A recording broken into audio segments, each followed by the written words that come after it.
আমরা যারা ইউটিউবে কাজ করি প্রত্যেকেরই কিন্তু একটা ওয়াইটি স্টুডিও নামে একটা অ্যাপ রয়েছে। তো এই অ্যাপের ভিতরে আমরা ঢুকি, বের হই, কিছুক্ষণ পর যাই, ভিডিও ওপেন করি, কোন ভিডিও কেমন পারফরমেন্স করেছে এগুলো আমরা কিন্তু দেখে থাকি এবং বারবার প্রায় আমরা এখানে ঢুকি। তো এরকম বারবার ঢুকলে কি আপনার চ্যানেলে কোনো রকম সমস্যা হবে বা আপনার ভিডিওগুলোতে কোনো রকম সমস্যা হবে কিনা? তো এইখানে আমরা প্রথমে বলি যে আমরা এই ওয়াইটি স্টুডিওতে কেন ঢুকি, তারপর বলছি এখানে কোনো রকম সমস্যা হবে কিনা। তো দেখুন, আমরা যারা ইউটিউবে কাজ করি এই ওয়াইটি স্টুডিও কিন্তু আমাদের একটা ইমোশন। এই যে বারবার আমরা ঢুকি, এটা কিন্তু আমাদের একটা আবেগ। একটা ভিডিও আপলোড করলাম, কয়টা ভিউস আসলো, সাবস্ক্রাইবার আসলো কিনা, আসলে ভিডিওটা র্যাঙ্ক করছে কিনা, ভিউজ ঠিক মতো হচ্ছে কিনা, ইমপ্রেশন ঠিক মতো হচ্ছে কিনা, এইসব কারণে আমরা ঢুকি।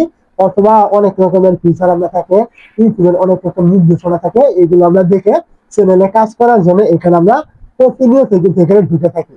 তো এটা এক প্রকার আমাদের ইমোশন অথবা হতে পারে আবেগ, অথবা এখানে আমরা কাজের জন্য আমরা ঢুকে থাকি। তো এরকম ঢুকে কি এই চ্যানেলে বা এই ওয়াইটি স্টুডিওর ভিতরে বা ভিডিওগুলোতে কোনো রকম খারাপ ইফেক্ট পড়বে কিনা বা কোনো রকম সমস্যা হবে কিনা?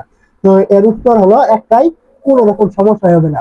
ইউটিউব আপনাকে দিয়েছে এখানে, বারবার আপনি ঢুকবেন, আপনার অ্যানালাইসিসে ঢুকবেন, আপনি এখানে আপনার ভিডিওগুলি কেমন পারফরমেন্স করেছে এইগুলো দেখবেন।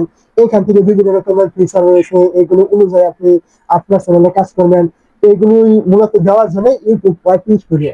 এখন আপনি এখানে বারবার কেন, প্রতিদিন হাজার বার ঢুকলেও কিন্তু আপনার চ্যানেলে কোনো রকম ইফেক্ট কিন্তু পড়বে না বা কোনো রকম সমস্যা কিন্তু এখানে আপনার হবে না। আপনি আপনার প্রয়োজন মতো এখানে যতবার প্রয়োজন আপনি ঢুকবেন, বের হবেন, ভিডিওগুলো আপনি দেখবেন ঠিক মতো চললো কিনা, এই সময় কোনো রকম সমস্যা কিন্তু আপনার হবে না।